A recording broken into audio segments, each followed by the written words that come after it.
मंजरी और दीपा दोनों हॉस्टल के एक ही कमरे में रहती थी। मंजरी के पापा जब उसको हॉस्टल छोड़ने आए थे, तब उन्होंने वार्डन की अनुमति लेकर मंजरी के कमरे के बाहर की खिड़की के नीचे एक पौधा लगाया था। मंजरी को इस पौधे से बहुत लगाव था। धीरे धीरे काफी समय बीत गया। मंजरी और दीपा बहुत अच्छी सहेलियां भी बन गई थी।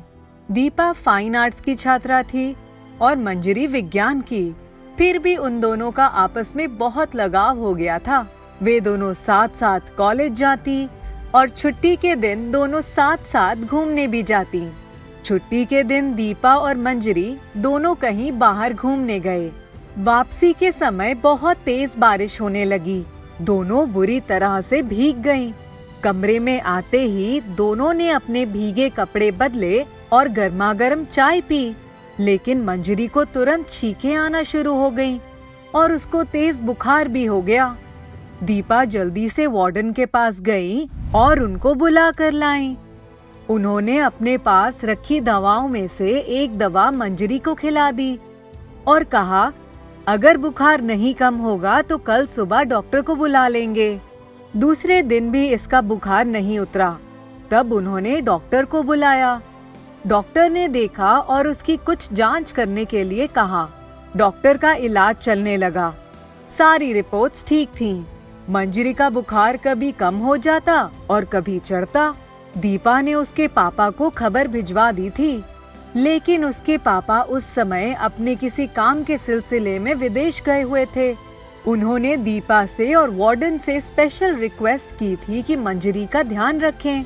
दीपा अपनी तरफ से पूरी कोशिश करती रही थी कि वे मंजरी का पूरा ध्यान रखे, लेकिन मंजरी की तबीयत सुधर नहीं रही थी। दिन पर दिन वह कमजोर होती जा रही थी। एक दिन दीपा ने देखा मंजरी लगातार खिड़की के बाहर ऊपर तक चढ़ी लता की तरफ देख रही थी, जो उसके पापा ने लगाई थी। उनमें कुछ छोटे छोटे लाल रंग के फूल भी निकल आए थे।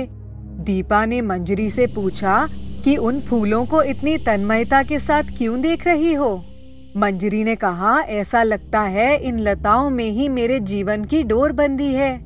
जिस दिन ये लता पूरी खिड़की को ढक देगी, उस दिन मैं ठीक हो जाऊंगी। अगर मुरझा जाएगी तो। दीपा उसकी ऐसी बातों को सुनकर परेशान हो गई।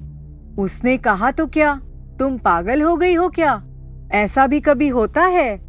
माना कि वह पौधा तुम्हारे पापा लाए थे, पापा ने लगाया था, इसका मतलब ये थोड़ी है कि ये तुम्हारे जीवन की डोर है। मंजरी ने कुछ नहीं कहा।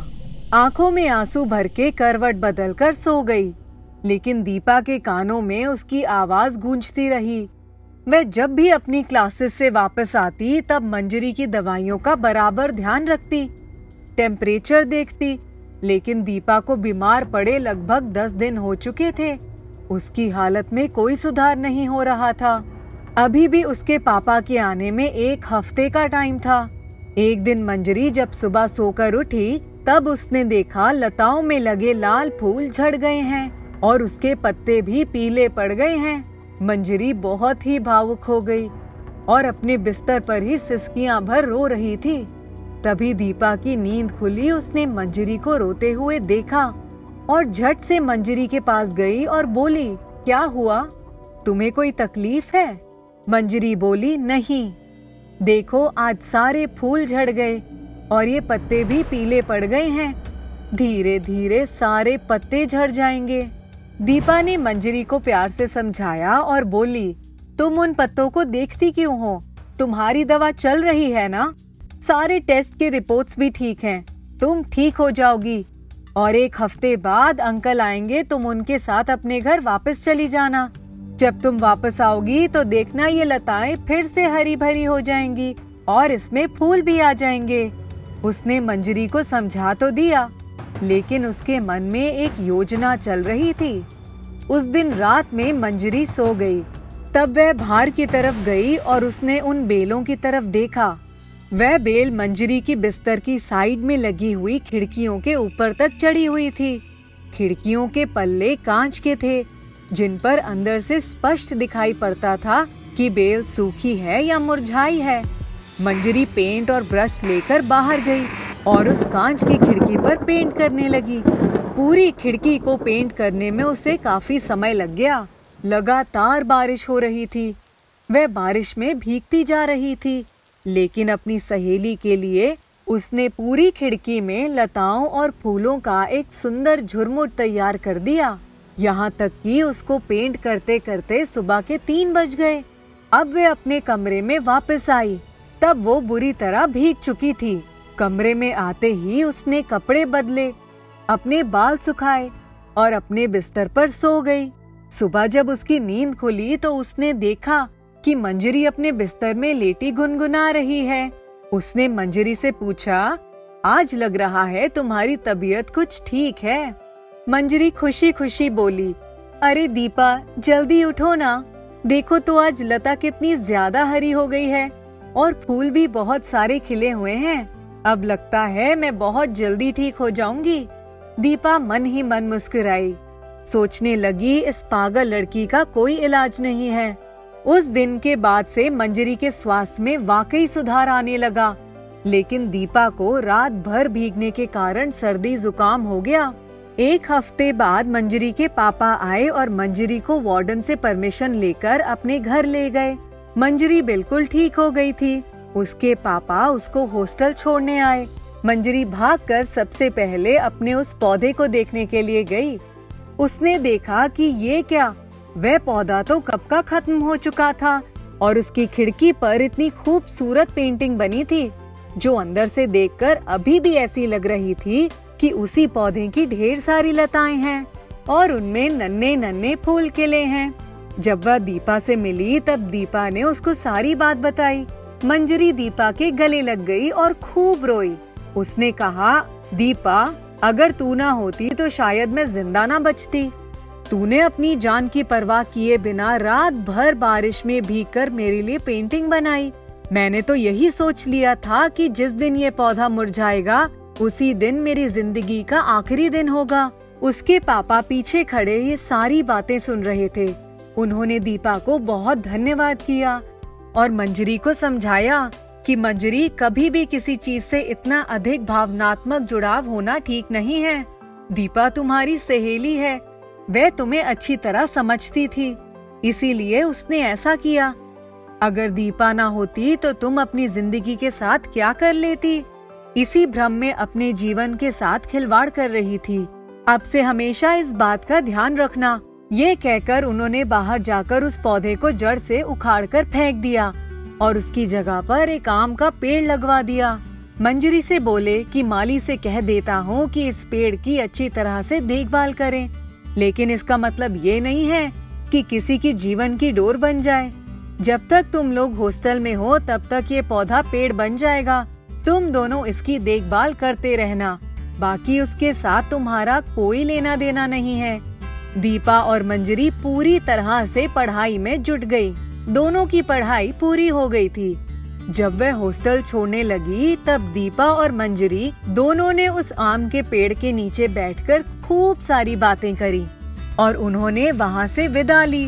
मंजरी ने दीपा से कहा, आज मैं तेरी उस पेंटिंग के जादू से ही जिंदा हूँ। मैं तुझे कभी नहीं भूल सकती। दोनों अपने अपने घर चली गईं। रोहन के माता पिता बहुत गरीब थे। रोहन के पिता कपड़े सिलने का काम करते थे और उसकी माँ घर संभालती थी। वो और उसकी छोटी बहन रीना एक ही स्कूल में जाते थे। दोनों पढ़ाई में भी काफी होशियार थे। रोहन अपने माता पिता की स्थिति को जानता था, इसीलिए वो कभी भी उनसे किसी चीज की मांग नहीं करता था। रोहन भैया, आपकी स्कूल ड्रेस पीछे से फट गई है। मैं अभी पापा से कह देती हूँ, वो आपको नई ड्रेस दिला देंगे। नहीं रीना, अभी पापा के पास पैसे नहीं होंगे। इस महीने बहुत खर्चा हो गया है। अगले दिन रोहन का जन्मदिन था। रोहन भी चाहता था कि वो भी सभी बच्चों की तरह स्कूल में चॉकलेट्स बांटे और सभी उसके लिए तालियां बजाएं, उसके जन्मदिन की शुभकामनाएं दें। लेकिन वो ये सब अपने पापा से नहीं कहना चाहता था। अपने मन में ही इस ख्वाहिश को दबाए हुए रोहन बिस्तर पर जाकर सो गया। सुबह हुई और रोहन की आंखें खुली। सभी लोग घेरा बनाए हुए रोहन के पास खड़े हुए थे। जन्मदिन की बहुत बहुत शुभकामनाएं रोहन। हैप्पी बर्थडे भैया। जन्मदिन की शुभकामनाएं बेटा। ये लो तुम्हारे लिए एक छोटा सा गिफ्ट। एक पीली पॉलीथिन में लिपटी हुई कोई चीज पापा ने रोहन के हाथ में थमा दी। पापा ने अपने हाथों से रोहन के लिए स्कूल का नया बैग सिला था। रोहन बैग को पाकर काफी खुश था। उसने जल्दी से अपनी किताबें नए बैग में रखी और नहा धोकर नाश्ता करके स्कूल के लिए निकल गया। स्कूल पहुंचने पर रोहन के सभी दोस्तों ने रोहन को जन्मदिन की शुभकामनाएं दी। रोहन को अचानक से चॉकलेट्स की बात याद आ गई। क्लास में अगर दोस्तों ने मुझसे चॉकलेट्स मांगी तो मैं क्या कहूँगा? अगर उन्होंने मेरा मजाक उड़ाया तो? ये सब सोचकर रोहन एक बार फिर से दुखी हो गया। खैर, प्रार्थना के बाद सभी लोग क्लास में पहुंचे। सभी बच्चे एक साथ बोले, गुड मॉर्निंग मैम। सभी बच्चे अपनी जगह पर बैठ जाओ। मैम, क्या आपको पता है आज रोहन का जन्मदिन है? अरे रोहन, यहाँ पर आओ। रोहन बहुत घबरा गया। वो मुंह लटकाए हुए मैम के पास जाकर खड़ा हो गया। सभी बच्चे रोहन के लिए तालियां बजाओ। रोहन, अब तुम क्लास में चॉकलेट्स बांट सकते हो। मैम, मैं तो चॉकलेट्स लाया ही नहीं, मैं भूल गया। अरे रोहन, तुम झूठ क्यों बोल रहे हो? देखिए मैम, इसका बैग तो चॉकलेट से भरा हुआ है। रोहन भागते हुए अपने बैग के पास गया और उसे खोलकर देखा। बैग सच में चॉकलेट से भरा हुआ था। रोहन के चेहरे पर मुस्कान आ गई और उसने बैग से चॉकलेट्स निकालकर पूरी क्लास में बांट दी। लेकिन रोहन को समझ नहीं आ रहा था कि इतनी सारी चॉकलेट्स आखिर उसके बैग में आई कहां से।